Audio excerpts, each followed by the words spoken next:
Thanks for listening to the Drummers Weekly Groovecast. You can contact the show at twitter.com/DW Groovecast and through Facebook at facebook.com/Drummers Weekly Groovecast. Good evening. I am warning you right now, if you touch my drums, I will stab you in the neck with a knife. Ain't a funky. Ain't a funky. Mom! Take it easy. Lower it. I'm not gonna lower it. I have to do this now. I don't mind you playing it, but lower it. Well, We get straightened out? No, we had a problem. I mean, we tried to do everything we could. What do you mean? Well, you know what I mean. Little trouble there. You're rushing. Yeah, well, you know, that's just like your opinion, man.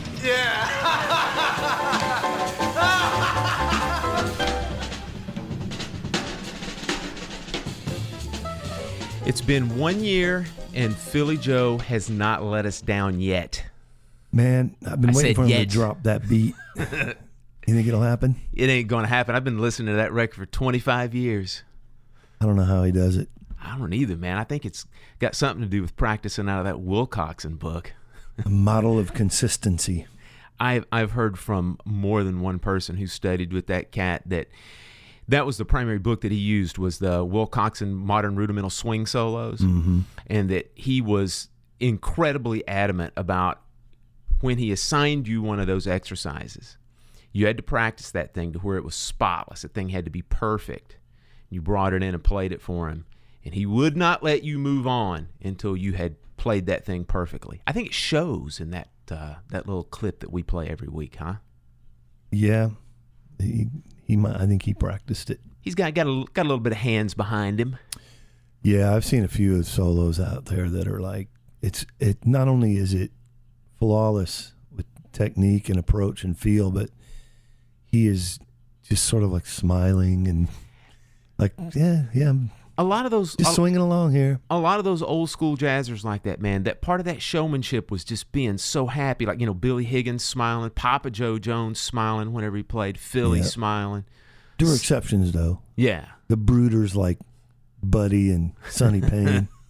Buddy. I've only heard good stuff about that fine chap. Man, don't buy the hype. That guy was miserable. Louis Bellson smiled a lot, man. Yeah, he does. Good dude. He was definitely. I think that's just part of his personality. I have a quick little quip to tell you about Philly Joe Jones that comes from a little bit of. It came from someone who used to hang out with him from time to time back in the late 50s, early 60s Super Smack days. That there would be numerous times when he would be booked in to play at one of the clubs up in New York. And they would literally find him outside the club in an alley or find him in a hotel room, passed out. They would drag him into the club where it looked like the guy was half dead, is what they would say. Probably was. Yeah. And they'd prop him up, give him maybe like a cup of coffee, prop him up behind the drums, and he was on. I've heard that from two different people, as a matter of fact, that were there around those times and said that was just kind of the way he operated. Billy Joe kind of runs in that elite circle of heroin addicts. Charlie Parker. No, there's heroin addicts, and then there's like superhumans who, you know, like who could do that? Like 4 people ever, you know? I know. Charlie Parker, Philly, you know, like be that high or that wasted or your body that wrecked, and you're still playing at a level that's so high, people think they need to get high to play it. That's crazy talk, man. Speaking of crazy talk, it's been a year. I've been talking crazy for longer than that. But not on this microphone. No, that's true. Just in my head amongst my friends. I'm having trouble conceptualizing that it's been a year, man. I really am, because I think what has made it more unbelievable to me than anything else is when I talk to listeners, different people that are local that I interact with, sometimes they'll go, something like if they're behind on episodes, like if they're, Oh, several. you're still doing that show? Well, or better yet, they'll say something like, "What are you guys up to now? Like episode 32 or something like that." I'm like, "Man, we're coming up on 54." They're like, "Man, I'm way behind," and it's hard for them to believe. And then that's what comes back on me. I'm like, "God, you're right. It's been over a year now." I just don't know. Maybe we're blinded by traffic woes and such that we've lost sight and count. It's possible. It could be that, or it could be middle-aged decrepitude. I don't know what you're talking about. Well, anyway, I didn't get any sleep last night. I know Sam. you didn't either. So, but yeah, it's been amazing, and we always like to thank our listeners because we wouldn't be here if we weren't doing something for someone and seeing our listenership, increase and blossom in the way that it has. So we really appreciate it. For you folks who are listening to this right now, we're probably preaching to the choir whenever we say this, but go check out our social media. Go check out our Facebook. Go check out our Twitter.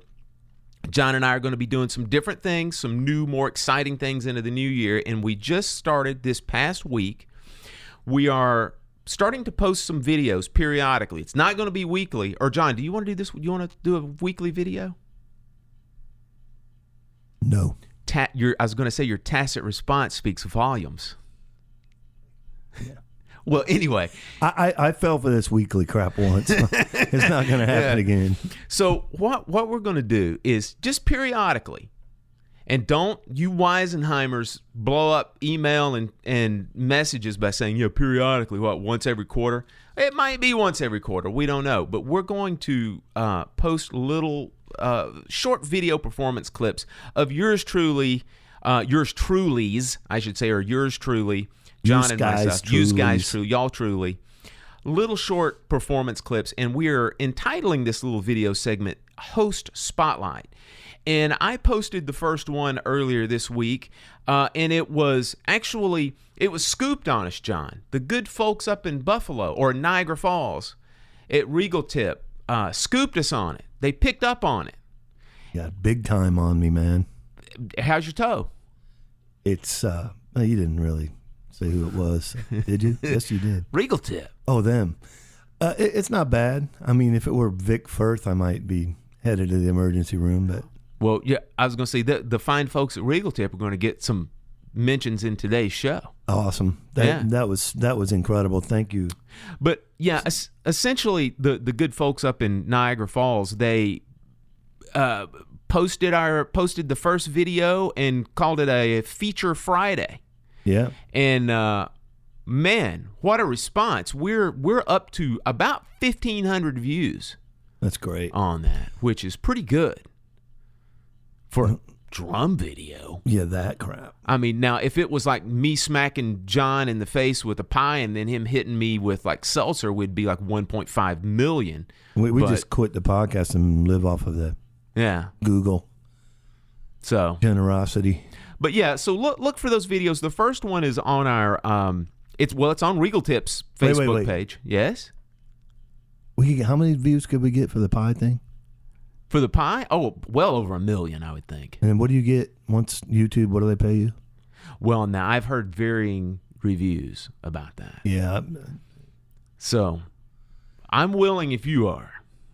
Within good taste. No, let's move on, man. But yeah, getting back to the videos, you can go to, of course, our Facebook page, which is facebook.com/Drummers Weekly Groovecast, and you can see the video, or you can go to facebook.com/Regal Tip, and you can see the video on there as well. But we'll be posting those from time to time just to give you guys a chance to get to know us a little better. For those of you who don't know us, you can put the proverbial face with the voice or face with the name, you know?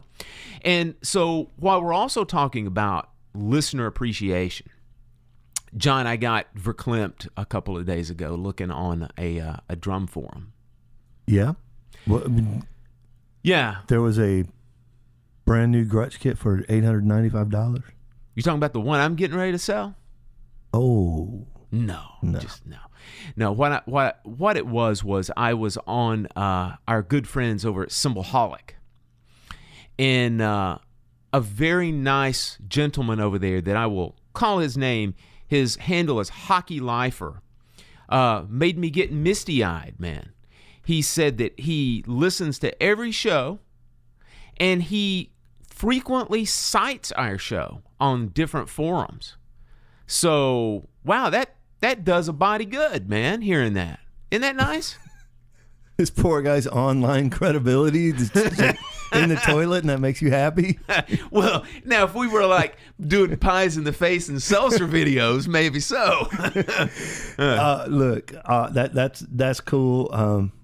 I certainly appreciate that, and anything we talk about or share is there's not really much of an agenda other than, hey, this is what it is, and this is reality, and this is what we've experienced, and if it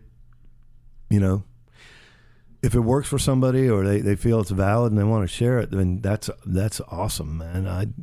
Because that's the whole idea of this anyway. It's like, just kind of riffing on the gigging situation. It was sort of like also, again, not to break our arms patting ourselves on the back, but if you recall a few weeks ago, we had somebody that messaged me that used the term, the millennial term red-pilled, that we have red-pilled him into being a believer. That reminds me, my wife said, "The Matrix, duh," and I'm like, I don't know what you hipsters are into. The Matrix, the movie, apparently they do the red and the blue pill, and that tells you how much I paid attention to that movie. I guess so. Wasn't Keanu Reeves in that movie? Yeah. That's all you need to know why I didn't watch it. Okay. Yeah. But anyway, yeah, big mad props out to Hockey Lifer on Symbolholic. We appreciate you greatly, and we appreciate you citing us on, I like the way he used that too. That's a very professorial term. A citation. That's what, when you publish these scholarly papers, you hope to get them cited by other pedagogues and scholars. I always thought that just meant that people looked at it. Well, either that or it's what you get if you're driving 110 on 285. I had 572 sites on my boy's picture on Facebook. Close enough. Yeah.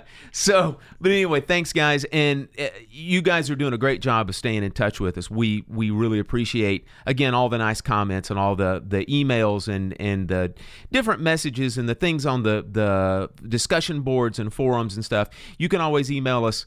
We're available at not Gretsch. Gosh, what am I talking about, John? We're available at Drummers Weekly Groovecast at gmail.com. And of course, you can always contact us on our Facebook page, and you can tweet us also. We are at DW Groovecast on Twitter, or twitter.com/DW Groovecast. John, let's keep a moving. Well, hold on. I just want I wouldn't mind having Gretsch in my email, especially on the right side of it. So yeah, Paul. Yeah. Holla. Andrew, holla. Holla. We're around. Holla at your boy. Holla. Holla, holla, holla. Holla at your boy. Holla, holla. See, you got your finger on the pulse more than you think. Maybe a little bit. Moving on. John. Gretsch. Yeah. We're going to give our listeners a little more ear candy. If there's anything we learned in 1 year, we know that they love interviews and they love gear talk. Oh my God, do these people love gear talk. So we rung in this second year with an interview, and a doozy at that. Big props out to John DeChristopher. Man, what a show. What a show. Yeah, that guy's a dream interviewee. I'm telling you, man, incredible. So we decided we would continue on with the listener love by giving them a gear show. We're going to talk about some gear. And what we're going to do today is we're going to talk about the sticks. What's in your stick bag, a.k.a. the stick show, or should it be the stick show, a.k.a. what's in your bag? Whatever. They're going to get it no matter what. So, well, John, you and I flows. You and I have talked numerous times that the old man drummer's dream is numerous gigs where you don't have to, where it's all backline provided, where all you have to do is bring your sticks. So what we thought we would do today is we would stress the importance of what's in the bag, so to speak, because no matter if you're schlepping your own gear or if the gear is provided either in the studio or on the live gig, you're always bringing your stick bag. True. So the tools of the trade are of ridiculous importance. No question. And the one thing that came to mind when you brought this idea up was how it's such an individual preference. And Yeah. I'm always fascinated by that because, you know, we can talk snare drums and drum sets and all that, but when we're talking sticks and cymbals, those two things become highly personal And you very know, quickly. And I'm always into like hearing what people got to say. right. And the one really cool thing about these things that are going to be in our stick bags, like sticks and brushes and multi-rods and mallets and all that kind of stuff, is that they are the cheapest things that we buy. And so it's very easy to experiment and get a whole lot of experience with a lot of different manufacturers, a lot of different models. And so being able to kind of explore that, and we can tell these folks kind of what we've settled in on, should make a good day of chat. I like it. Yeah. First thing, John, why don't we talk about the actual stick bags that we use? And my go-to stick bag that I've had for probably 20 years, I've got 2 or 3 that I use. Me too. And sometimes, you know, when we're doing either flyouts and then have other gigs when we come back, and if our gear's en route and stuff, like sometimes you have to use a couple different stick bags. But my main stick bag, the one that I use, we'll say 95% of the time, is an all-leather stick bag made by the company Cac-Sac. It's from my understanding, a one-man operation, a guy named Ed Cacavale. And I bought this bag, like I said, probably 20 some odd years ago. It is built like, it is a tank. And I've had it for 20 years, and the only thing I've ever done is put a little bit of polish on it from time to time. I did have one zipper replaced. Okay. But past that, it's built like a tank. Like I said, it's really thick, high-quality leather. It's got nice big pockets on the inside. It's got one big pouch with a pocket on the outside as well. Nice, sturdy leather handles on it. And it's got leather hanging straps if you like to hang your stick bag from a drum, like a floor tom. So that's my main tool of the trade, and I like it a whole lot. If you got, let me tell you, they're not cheap. Any leather stick bag like that is not going to be cheap. But I mean, like I said, I've had it for 20 years, and it looks like it's 6 months old. That's good stuff. I have that same bag for one of mine. You do? I do. I've known you for 20 years and didn't know that. Well, that's not the first thing we're going to talk about. What's your bag, man? Continue on. I love that bag. It's designed clearly by a drummer, and it's wide. It folds over like without resistance, and your zippers aren't stressed and all that. I love that big pocket in the front too, because you can put a lot of stuff in there. Like it'll fit. Like I use stick wax, like it'll all that. No big deal. The other one I have is Zildjian, and I cannot for the life of remember what the occasion was, but they did some kind of anniversary thing with Reunion Blues. They did a nice leather stick bag, typical of their, like their standard leather stick bag, and then they did a leather cymbal bag at the same time. I remember that. And I got 2 of those cymbal bags on eBay for next to nothing because they're bad pictures, whatever, but I knew what they were. Because, Reunion Blues has that little V stitching thing at the top. And then that bag I got for next to nothing, 2 of those at one point. So those are fantastic, man. Like, especially that stick bag. That's indestructible. I leave it in my hardware case, actually. So. Yeah. But really great. We have leather because I like them and they're well made. They're going to last and all that. There's plenty of other ones out there. Yeah. That are more affordable. It's really about applying your needs, you know. Are you using a ton of different stuff? Are you using mallets, all that? You know, size factors in and all that. But, man, these CAC sacks especially, they're fantastic. John, do you ever polish? Do you put any kind of leather conditioner or polish on there? I'm going somewhere with this. Yeah, I don't. No. You remember I mentioned that I had a zipper replaced, and the zipper that was replaced on there was the one on the outside outer pocket, right? Okay. When I took it in to this leather shop to have them do this, the little old man that was behind the counter was absolutely blown away by the quality of the make of that. He didn't even know what it was, you know, and then I told him what it was and what it was used for. And then because of the ridiculously good quality on that, he admonished me to the point of shaming me to say that I needed to put some kind of leather conditioner on it about once or twice a year. And especially when you get to the colder, drier winter months, it's just like our skin, where it'll have a tendency to get a little bit dry. And it is amazing what you do when you put a little bit of that leather conditioner on there, what it will do to the suppleness of that leather and just overall, just the life and the quality of it and everything. Highly recommended that you do that, man. Okay. What do you use? There's just a little round jar of this. It's a neutral leather polish and conditioner by a company called Melatonin. Okay. Or something like that is what it is. I'll show you next time you're at the house. But it's super cheap, man. That little jar is like $4.95, and it's almost like a lifetime supply as long as it doesn't dry out, you know?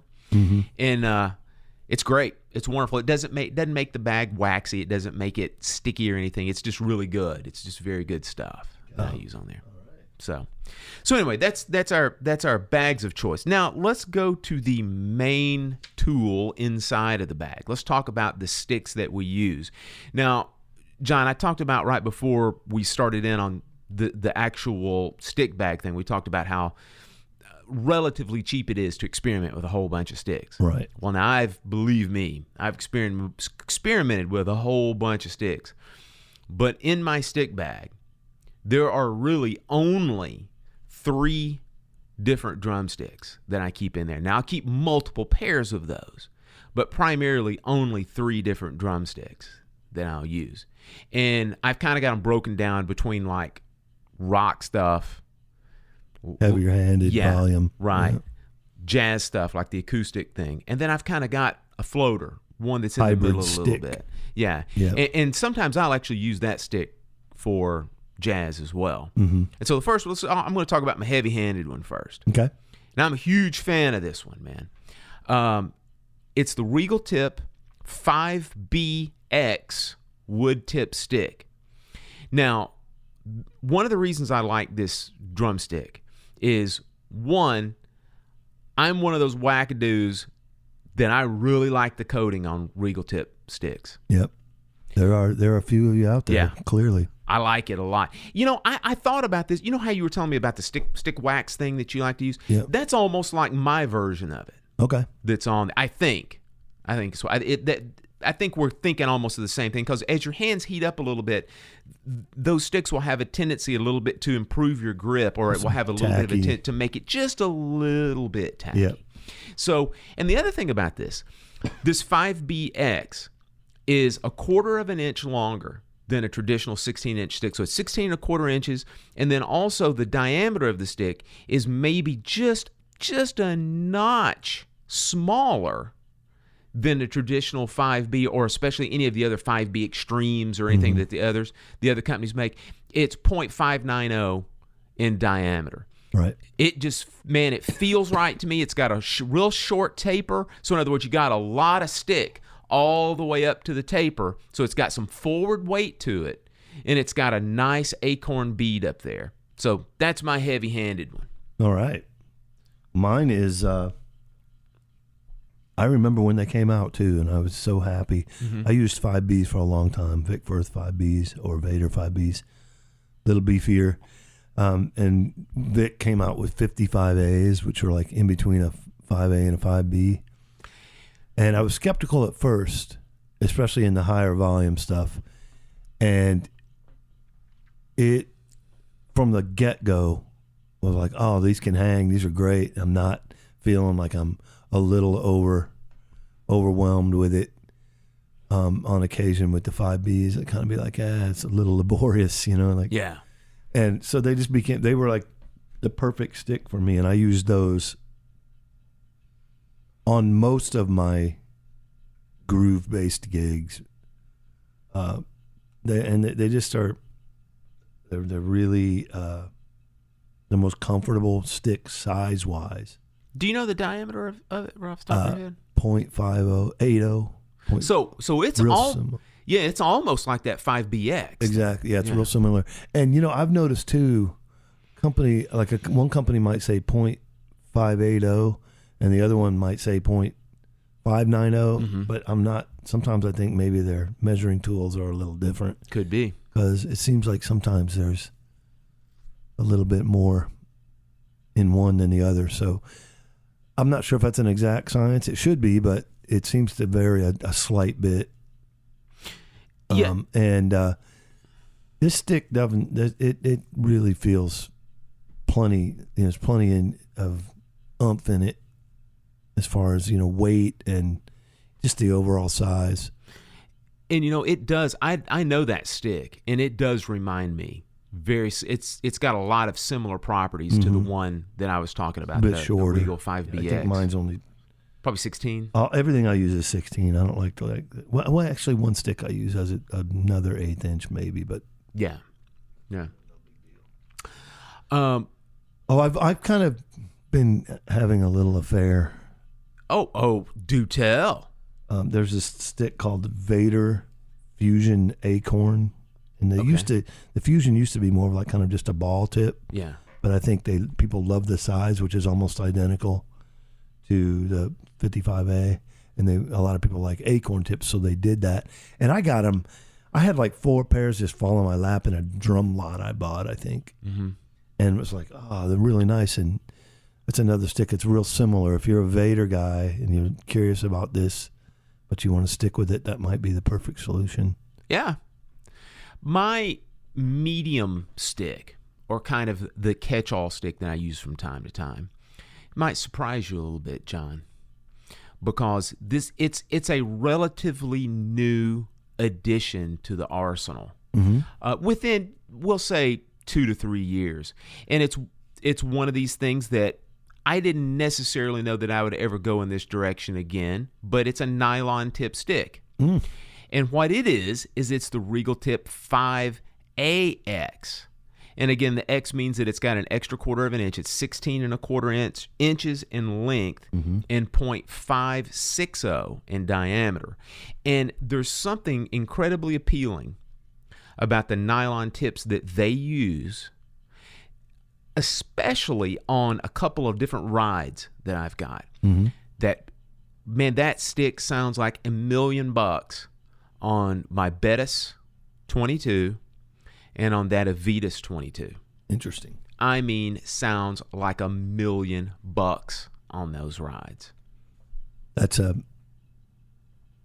reminds me of a point I want to get to when we finish this little segment of the shows, but I always kind of call it my hybrid stick. It's like, lower volume groove stuff, first set kind of vibe, that kind of thing. The one I use, I go maple with these, and a little bit bigger. And the one I use is a Bickford SD10. Oh yeah, called the Swinger. Mm-hmm. Acorn tip again, which I prefer. It's a little more meat. I think it's like 0.610. Yes, it is. But lighter because it's maple. And I'm not one. My hands might be big enough that, use a smaller stick. I don't dig that. I've realized I used to use smaller sticks and it didn't feel comfortable. Mm-hmm. And so I went maple with a similar size stick and maybe a slightly bigger. And it really, really made a big difference for me as far as that challenge of volume, but still. And maple's a great alternative in that sense. You could find a stick identical to the size of the hickory you use, so your hands aren't, but they'll be a little lighter. And that's the solution I have for that hybrid stick, if you will. Man, when I was in school back in like the late 80s and early 90s and whatnot, those Vic Firth SD, what do they call American? I don't know if it's not American Classic, but there's a name. There's a name for that series. Yeah, that sounds right. The SD2 Boleros, the SD10 Swingers, and the SD11 Slammers were all the rage. Yep, the good stuff. Everybody loved those sticks. I know a friend of mine uses the 11s, and he likes them a lot. Jazz There's guy? a little more weight than the 10s. Man, I feel like that those SD11 Slammers, that the butt end might be like a 2B. Yeah, it's pretty big. And, it tapers down pretty good. It's got one of those arrowhead tips to it. Well, the 10s are pretty much a 5B. Yeah. Just maple. And I think the SD2s are either 5Bs or 2Bs also. Yeah, they're pretty big. Pretty good. And they got a little round tip it's either barrel tip or round tip on the Bolero. SD2. Yeah, the one? Boleros. Yeah. Yeah, those are. I really like maple. Some people are like, Yeah. oh, they'll just bust in a minute, and I've had that happen, but not nearly as much as you'd think. And I've used that SD10 for 15 years. Well, if you're an animal, they'll bust. Well, I mean, sometimes the nature of maple with sticks, hickory has a little more density, and it doesn't tend to just snap in half. Yeah. Maple sometimes will do that, but I'm not typically playing it in a situation where I'm going to be breaking sticks. So. I completely agree. As a matter of fact, the two sticks I've mentioned thus far are both hickory sticks. I can't even recall the last time I've broken one. The majority of the time they just wear out. You just end up losing too much wood at the front end of the stick, or you might have every blue moon the bead might chip. Or something like that. But it's been a long time, man, since I've broken a stick. That's for sure. John, my low volume jazz stick is made by the Zildjian Company. Uh-oh. I'm going to call it almost wait. honorable mention. John DeChristopher. Go, John. Yeah, because he was instrumental in starting the stick part of the company. That's right. I have bought over a period of probably 15 years, maybe a dozen pair of just the wood tip jazz model. Great little sticks, man. Wonderful sticks. They are a little bigger than a 7A, maybe just a hair smaller than a 5A. Or they might actually even be close to a 5A. But they're a regular 16-inch length stick. But I like those. I like them, use them, like I said, every now and then. Like I said, it's my honorable mention / Johnny Jazz stick. Okay. Man, I remember there was another stick Zildjian had that I used quite a bit, kind of similar to my go-to heavier stick, a Z4A. You remember that stick? Yes, sir. That was a nice one, man. It had a nice balance to it. Probably in between a 5A and a 5B. Z4A, I forgot about those. I used those on the road for a long time. What did you say roughly the diameter was on those? I want to say that 580-ish. Yeah. Yeah, probably pretty close. Coming up close to a 5B. So my jazz stick is low volume thing is the Vic Firth AH5A, American Heritage 5A, and it's a maple. It's a 5A maple is all it is. Yeah. It's exactly, identical, just lighter weight. And I used again, maybe the size of my hands, but a smaller stick, I don't get, I don't need any more challenges than I already have. So a smaller stick, it just doesn't. And I think it's even less about like ride patterns and playing them as more about actual playing on the drums themselves. A smaller stick, it's really hard for me to get anything out of it.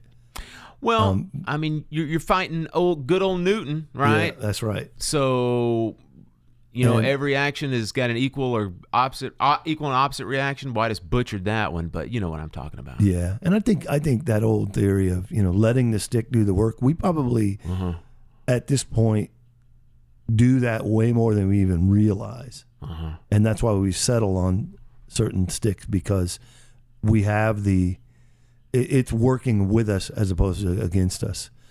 So here's a point I wanted to make about drumsticks. And every once in a while, you'll see someone like, for the life of me, I can't figure out why, but they'll be like, "Oh, why would anybody use anything except a 5B?" That's just sitting and thinking like, what are you talking about? When you're talking about sticks, we're talking about such a personal preference on so many levels. First and foremost, the size of your hand.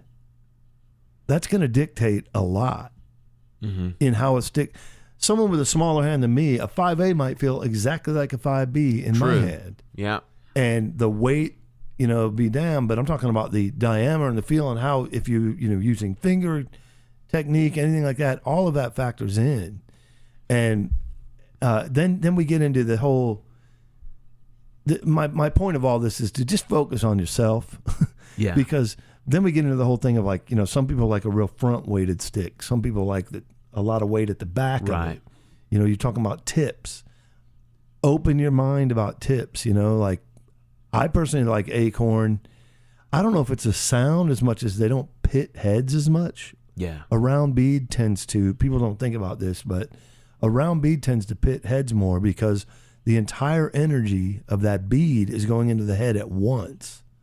Whereas an Acorn, and we're talking like subtle stuff here, but an Acorn tip, when it hits, it's not the entirety of the tip. It's kind of doing a roll into itself, if you will. So there's less energy in that bead going directly to the head. And I think that's my geeked out theory of why they don't pit heads as much. Some people say, "Oh, it's technique, man," and I'm not sure if that's true.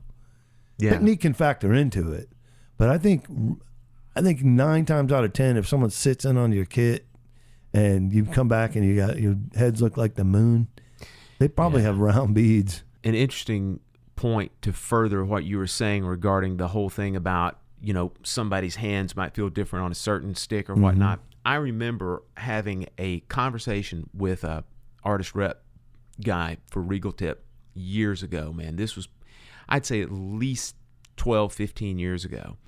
And we were talking just about sticks and what sold and what didn't sell and people's preferences, that kind of thing. He told me at that time that 75% of the stick market is between the sizes of 5A and 5B. Oh, of course. That makes perfect sense. Yeah. In other words, almost everybody plays either a 5A or 5B. Yeah. I would have no argument against that because just about everybody you see is in that range. The other thing, before I forget, you mentioned about using a plastic tip on certain cymbals and that. That's a big deal, man. Like cymbals, ride cymbals especially. If you got a ride cymbal you're kind of on the fence about, I don't know. Try some different tips, man. That thing might come alive. It might just sound better. I have had that exact. I've literally had an experience, and John, you have heard it with your own ears, with a cymbal that I used to own, that when played with larger wooden tips, it had a weird set of strident overtones that would come out. But if you played it with a slightly smaller stick, in particular that had a nylon tip, it sounded good. Yeah. It was just a bizarre cymbal, and you're exactly right. And let me throw another honorable mention out about something. Regal Tip put out a stick maybe about 7 or 8 years ago that my understanding they've had a fairly good amount of success with that uses a specific type of nylon tip that has a bunch of cutout ridges in it. They call it like an E series. Yeah. Man, if you want the perfect, and I mean the perfect compromise between wood and nylon, it is amazing the difference those tips make. That tip freaks me out, man. I'm like, how does that work? I don't know, but it works, man. It flat out works. And it doesn't feel different at all. Crazy. As a matter of fact, it might even feel closer to playing with a wood tip. I could see that. But it's got half the properties of sound of wood and half the properties of a nylon tip. So I just want to throw that out there. I'm going to have to hear that when I come over. Yeah. John, we were talking about Johnny Jazz stuff for a few minutes. So this is a perfect way to get into talking about brushes. And my two choices are pretty short and sweet. We've actually talked about these before on one of our must-have gear segments. And the two brushes that are always in my bag, and let me go ahead and say this, these are wire brushes. The two wire brushes that are always in my bag are the Regal Tip Jason Sutter brushes. They're just traditional wire brushes with a retractable handle with a ring on the end of the retractable pull rod. And the biggest difference is the wire thickness is slightly thicker than traditional 583R brushes, which is the traditional black-handled retractable wire brushes that Regal Tip makes, and that's the second. Coated Ambassador of brushes? Yeah, the industry standard of that. So those are the two that I have always in the stick bag, are the 583Rs and the Sutter Regal Tip brushes. Well, crap. I don't really have much to add on the wire brush department. It's the same thing, right? Yeah, and especially those Sutters lately I've been using a lot. You've turned me on to. Thank you. One other one I use and I've recorded quite a bit with is Vader Polyflex. They're the white plastic whiskers, if you will. And those translate real well in like train beat and eighth note brush grooves. They just have some kind of vibe where, I think they work best if you're muffling down the head. You know, like put a ring on or something like that. And man, that's a great sound, and it's different than the wire sound. It sure is. And there's something magic about that in certain instrumentation and certain vibes of grooves and 2 and 4. There's a different. I think they give a little more. So when you're doing like hitting 2 and 4, it's not as much of an attack. Maybe it's a little more splat. Yep. That's a cool brush. And the other one, now that's good. We'll get into some other stuff. Well, let's go ahead and talk about these kind of miscellaneous specialty sticks really quickly, because I was going to tell you my train beat go-to is the Regal Tip Blastix. Yeah, I love those. Yeah. I always have some of those. Regal Tip started putting the little rubber band kind of things on the body of the plastic strands. That way you can adjust them for a thicker sound or a thinner, and if you want attack, more attack, a little less attack. If you want a little more splat, so to speak. But that's my train brush, so to speak. Great. To go I use to. those a lot. Yeah. There's another one called Brooms. Yeah, who makes those? I think Vic. Yeah, those got a vibe too, man.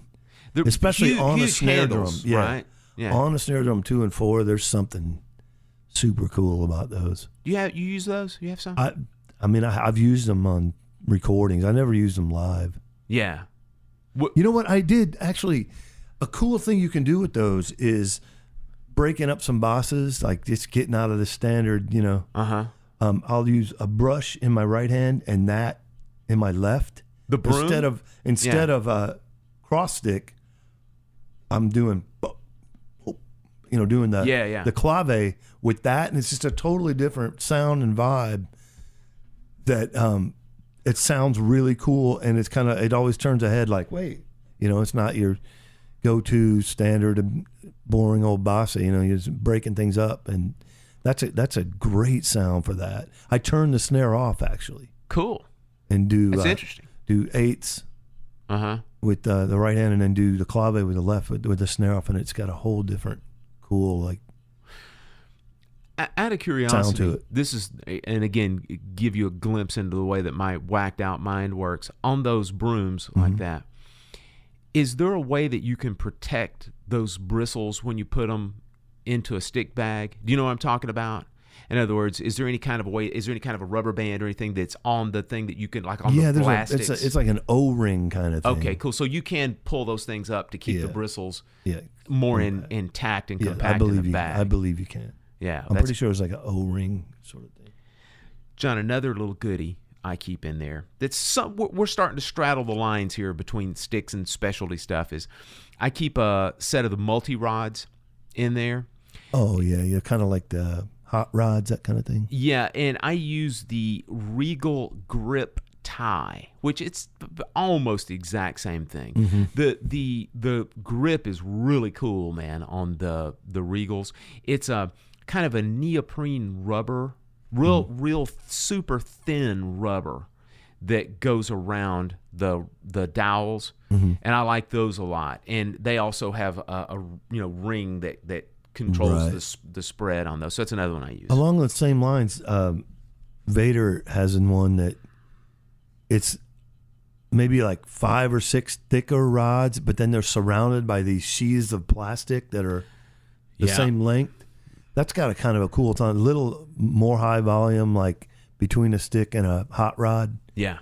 And the nice thing about those is they last.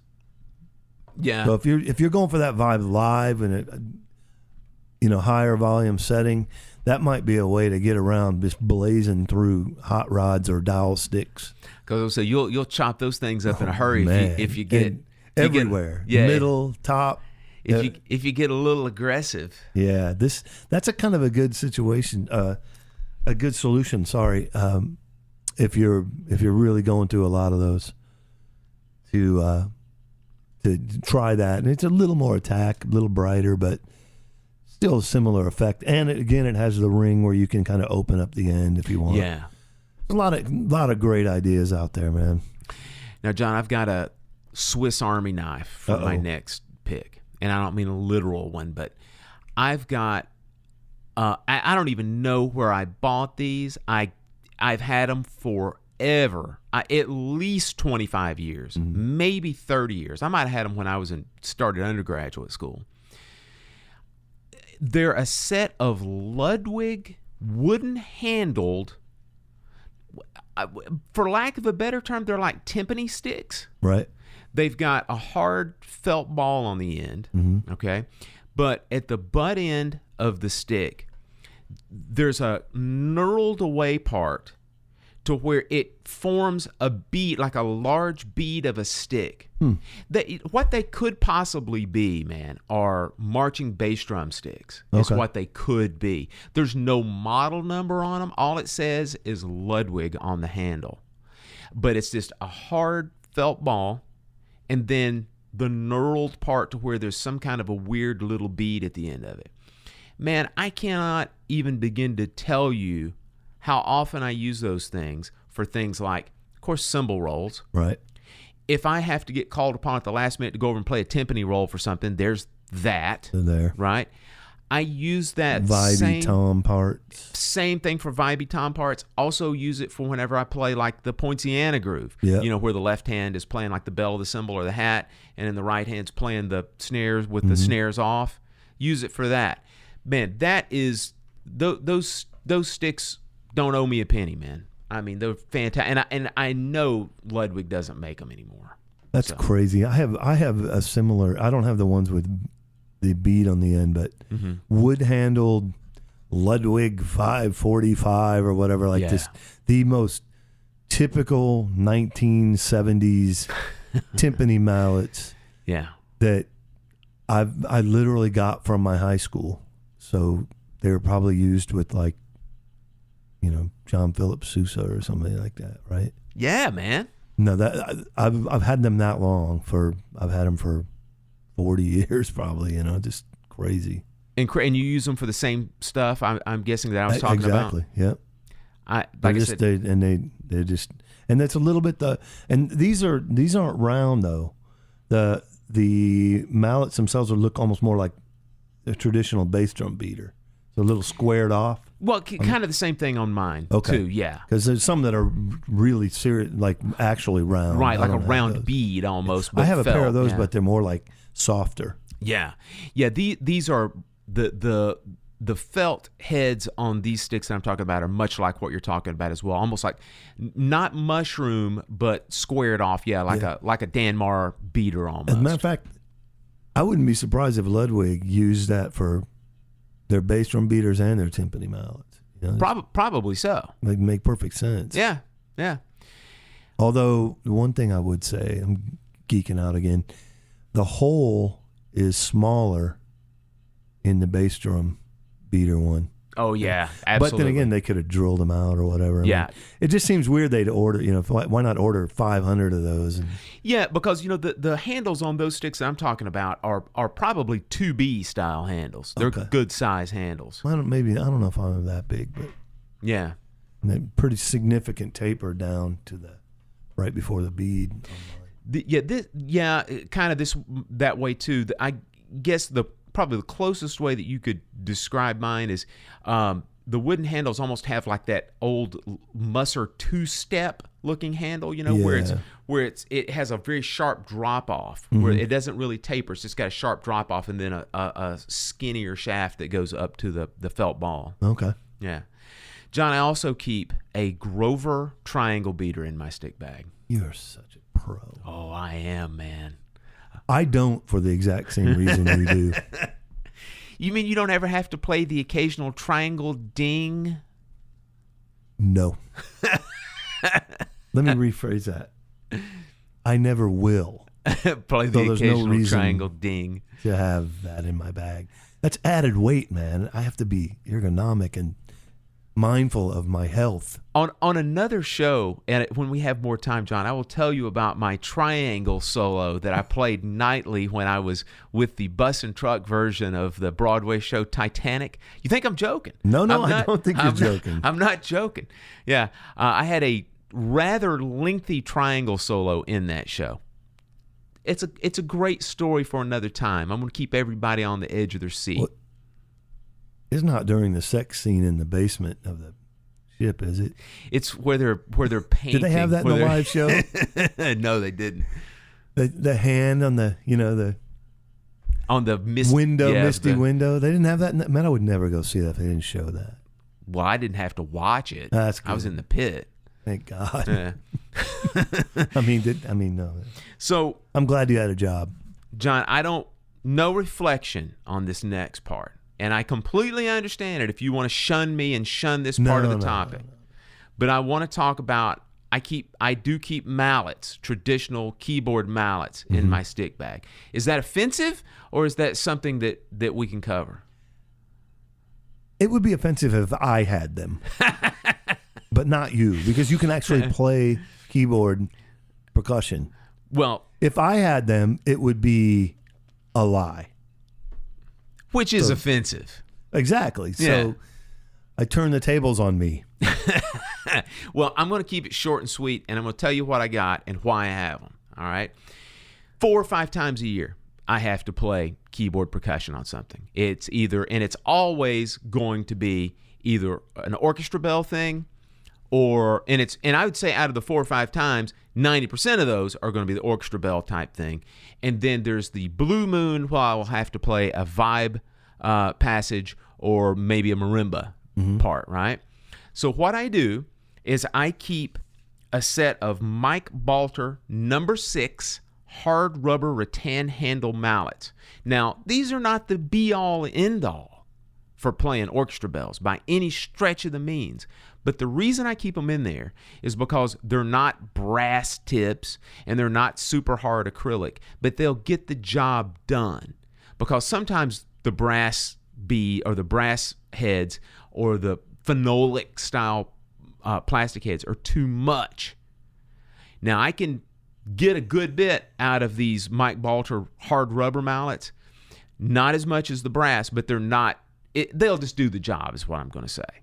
And the rattan handles, and the reason I like those is because I keep them in the stick bag all the time, and I don't have to worry about somebody stepping on it or it getting thrown around in a truck or something, and then the handle snapping on a set of thin-handled mallets. Yeah. And then the second thing that I keep is I always keep a pair.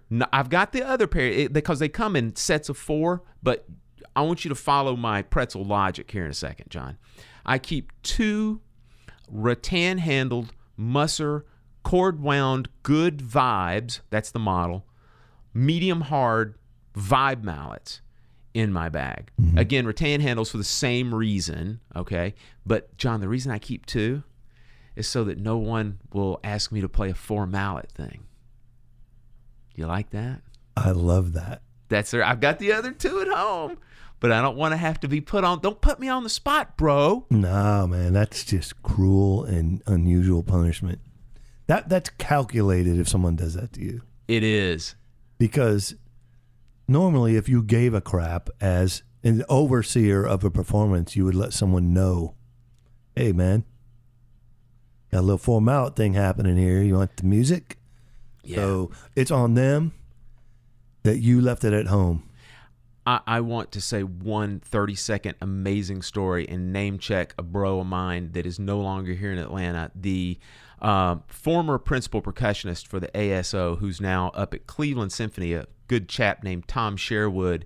He brought me in from time to time. I've played the drum set stuff on the ASO concerts. Mm-hmm. We did a thing probably 10 years ago with, I believe it was Big Bad Voodoo Daddy. It's either them or Royal Crown Review. I think it's Big Bad Voodoo Daddy was who it was, the Jump Swing Band. And I was playing the drum set stuff on the first half, and on the second half, the whole band came out, right, for that. But Tom, being the principal percussionist, was playing all the charts.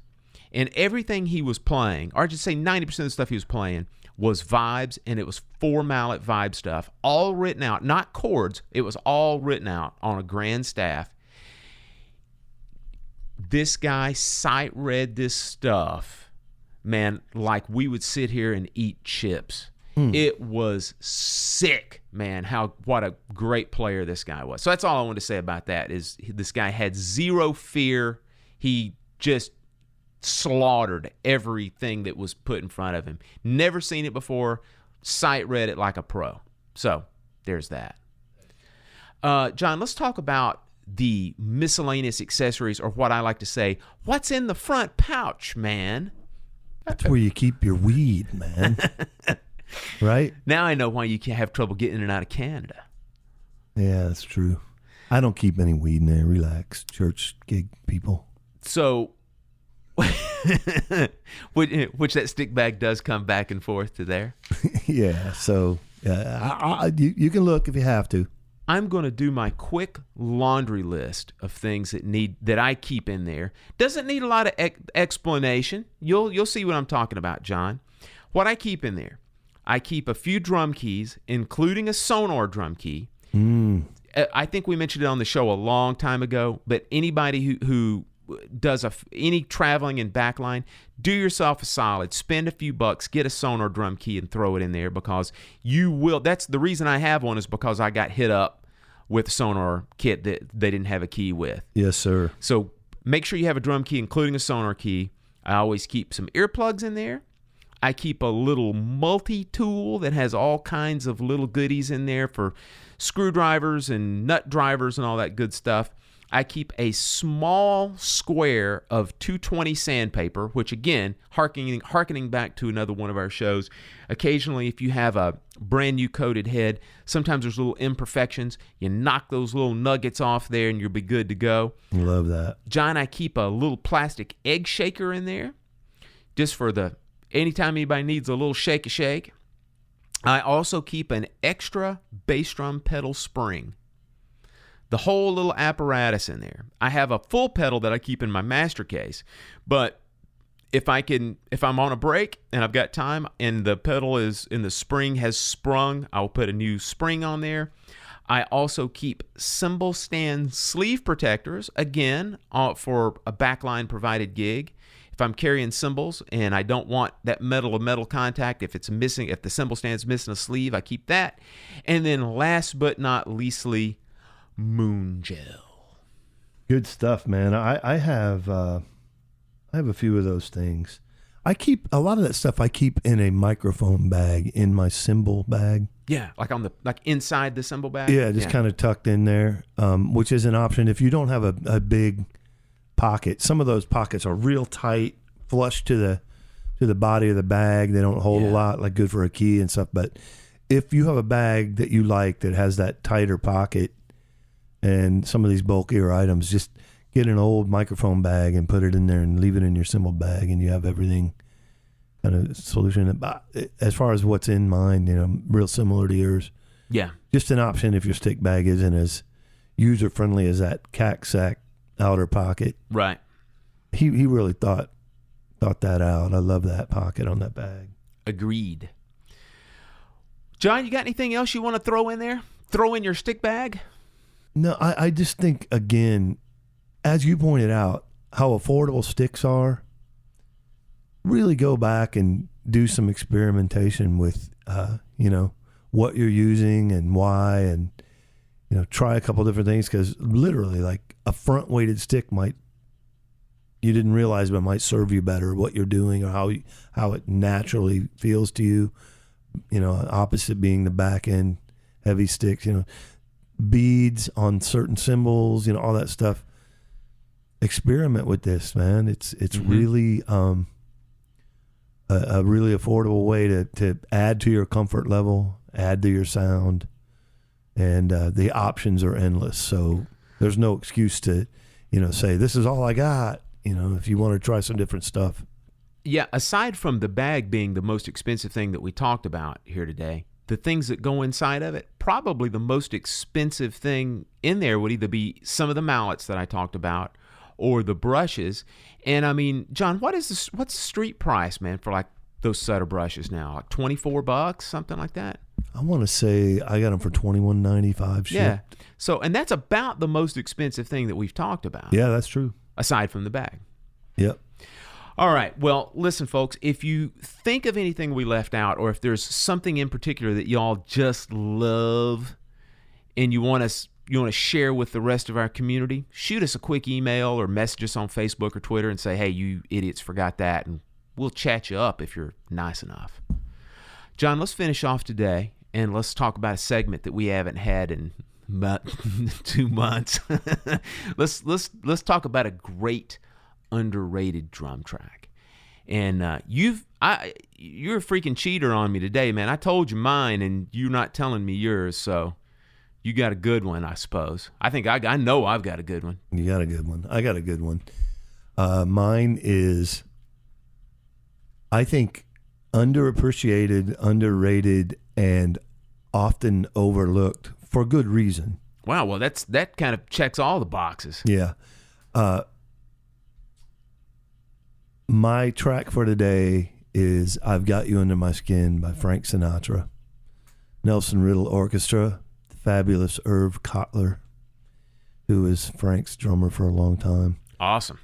The thing I love about this track, besides it swings like nothing else, is he goes from brushes to subtle hi-hat to just full-on 2 and 4 shout choruses, and it's just seamless and awesome and incredible. And the reason I bring it up is it's one of these things I never, ever get tired of playing. I wish I could do it every night I play it. It's so great.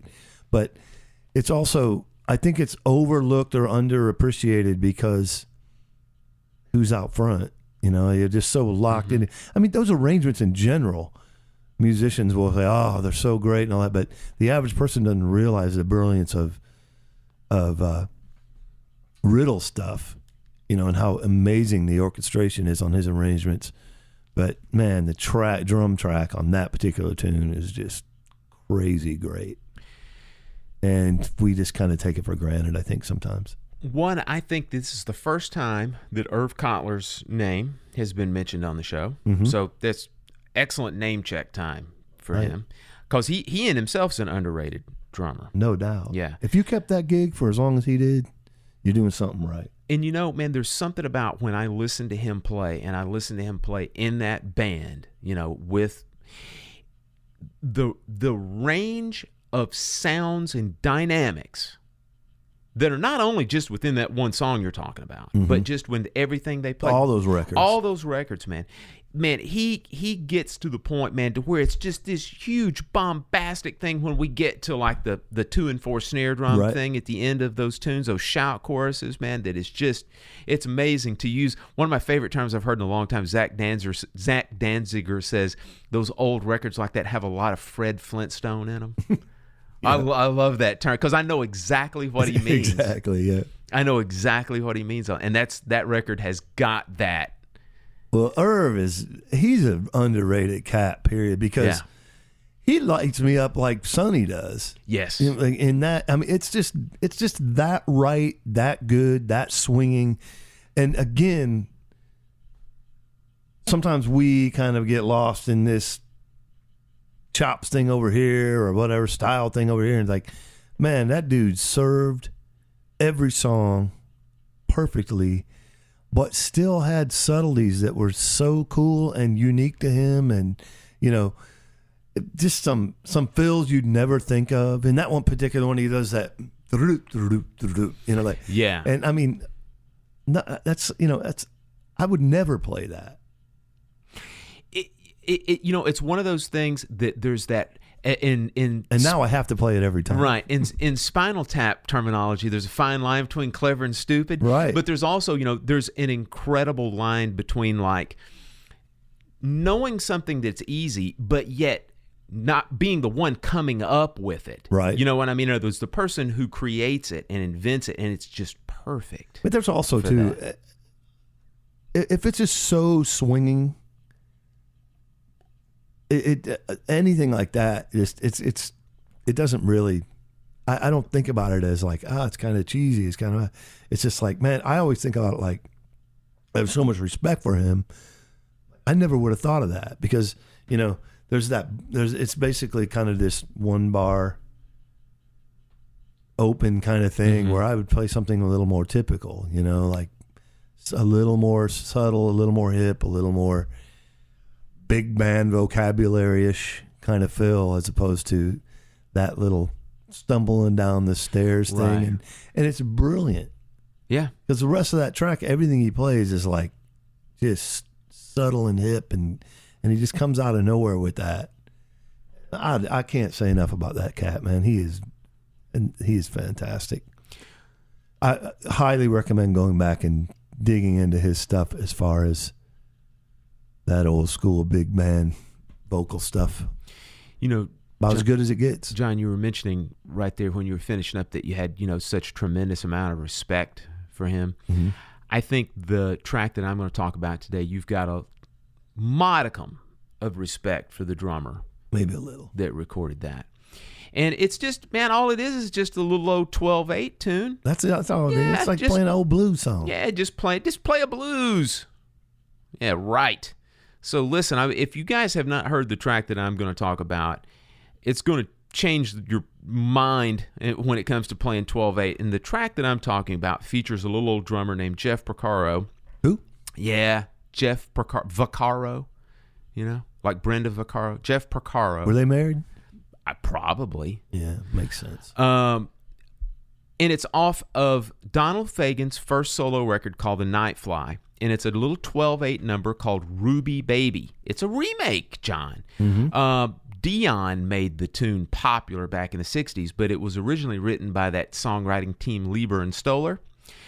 Fagen remade it back in, I think, 81 or 82 when that record came out. And like I said, it's just a little old 12/8 tune. But it just happens to be that the dotted quarter note is at 120. Yeah. So it is a rip-roaring fast 12/8 tune, and it features that silky smooth right hand of Jeff Porcaro on just an incredibly cool hi-hat pattern that he plays throughout it.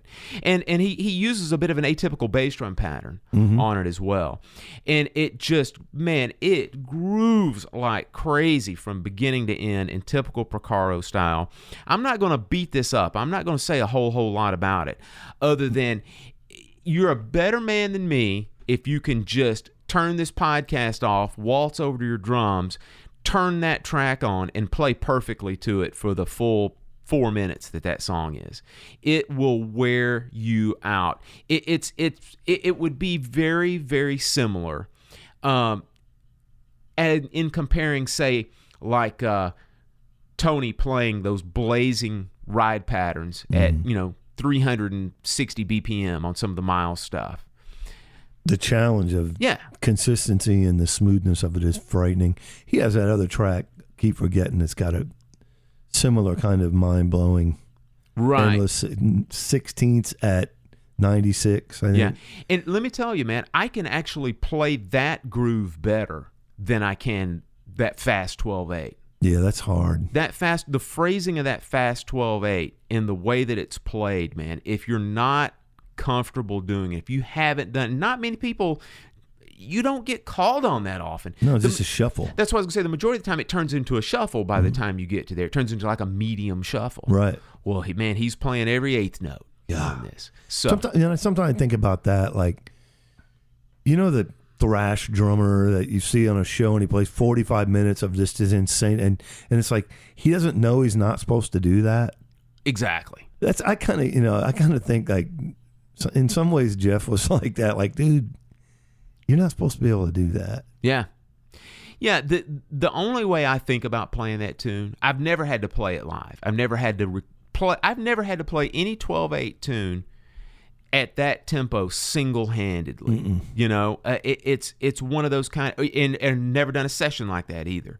I've done a two-handed. Exactly, two-handed. Yeah. So it's absolutely worth taking a listen to and trying to cop that feel and try to play it, because it absolutely is single-handed. It's not two-handed.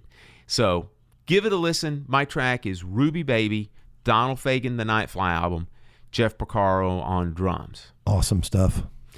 Let's close it out, brother. All right, bye. Sorry. Well, Sorry.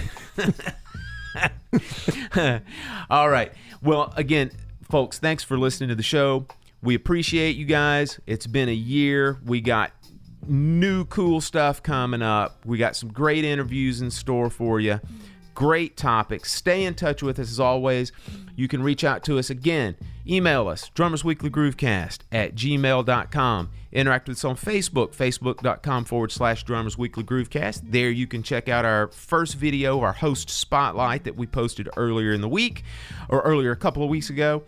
And you can tweet us, twitter.com/DWGroovecast, or just at DWGroovecast.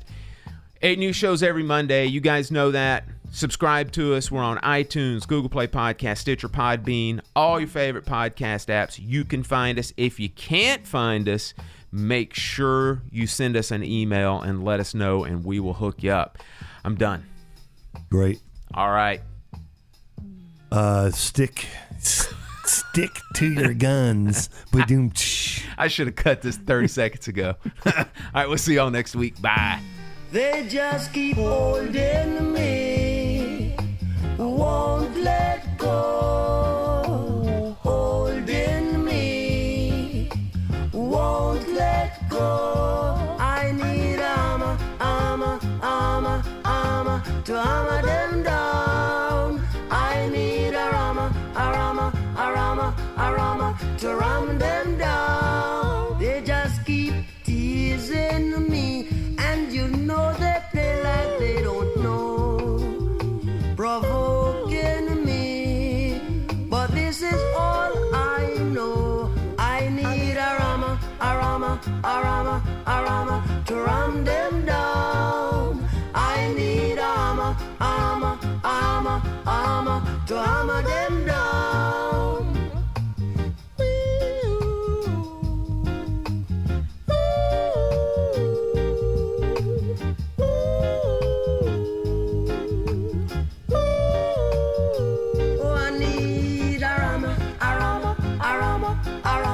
To ram them down. Oh, I need armor